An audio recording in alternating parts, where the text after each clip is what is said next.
Ready to unlock some of the mysteries in Harry Potter and the Sorcerer's Stone? Let's do it. We're diving deep into the first few chapters to see what clues J.K. Rowling gives us about what's to come. Well, the thing is, she starts with something we can all relate to normal life. Like the Dursleys. Oh yeah, they're the absolute worst. Right. Talk about ordinary. And that's what makes it so amazing when the magic starts showing up. They're practically horrified. I mean, who can blame them? Letters flying in by the hundreds, even bursting out of the fireplace. It's like magic saying, nope, you can't ignore me. Even if you're determined to be ordinary, magic will find a way. And then there's Hagrid making his grand entrance. Talking about shaking things up. He just blows the Dursleys' minds. And that's when Harry finally learns the truth about himself. He's a wizard. Can you imagine finding that out? It's like a dream come true. Right. And then off to Diagon Alley. Have you ever been somewhere that just felt magical? Diagon Alley is where Harry really gets his first taste of the wizarding world. And it all starts with that wand. The one that's connected to you-know-who's. Exactly. Right from the start, their destinies are intertwined. Talk about foreshadowing. But wait, there's more. What about Gringotts? Yes. Gringotts is more than just a bank. It's about legacy. We see the fortune Harry's parents left him, but then there's that mysterious package from Vault 713. Don't forget that number. Vault 713. Okay, got it. It's got to be important if she's giving us the exact vault number. It's like she's leaving a trail of breadcrumbs for us to follow. Okay, so Harry's got his wand, his owl, Hedwig. And a sense of belonging he's never felt before. Oh, absolutely. Which brings us to Platform 9 3/4 and the Hogwarts Express. It's like crossing a threshold into a whole new world, don't you think? Absolutely. And on the train, he meets the Weasleys. Talk about a breath of fresh air after the Dursleys. They're like the family he always wanted. They welcome him with open arms, even though he's famous. And then Hogwarts. It's as amazing as I always pictured it, but there's also something a bit ominous about it, too. Especially with the Sorting Hat. Ah, yes. The Sorting Hat. It's more than just deciding where you live. It's about who you are deep down inside.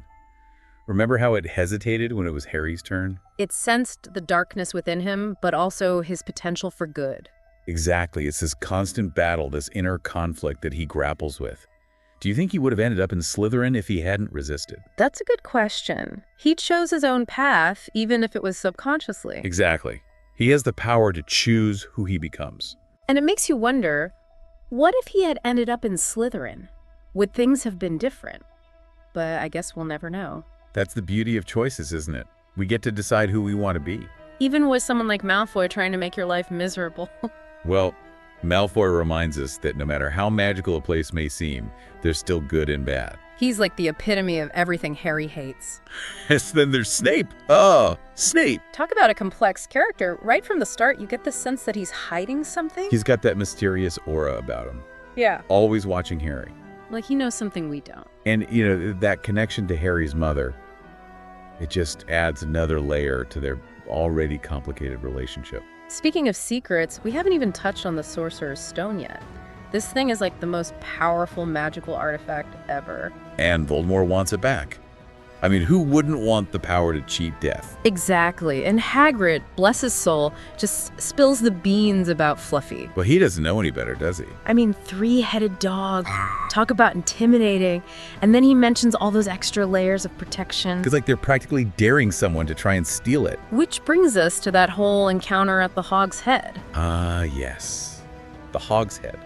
Not exactly the cheeriest of places. It's like the underbelly of the wizarding world. And Hagrid, in his grief, let something important slip. Oh, you mean about the unicorn? Poor creature.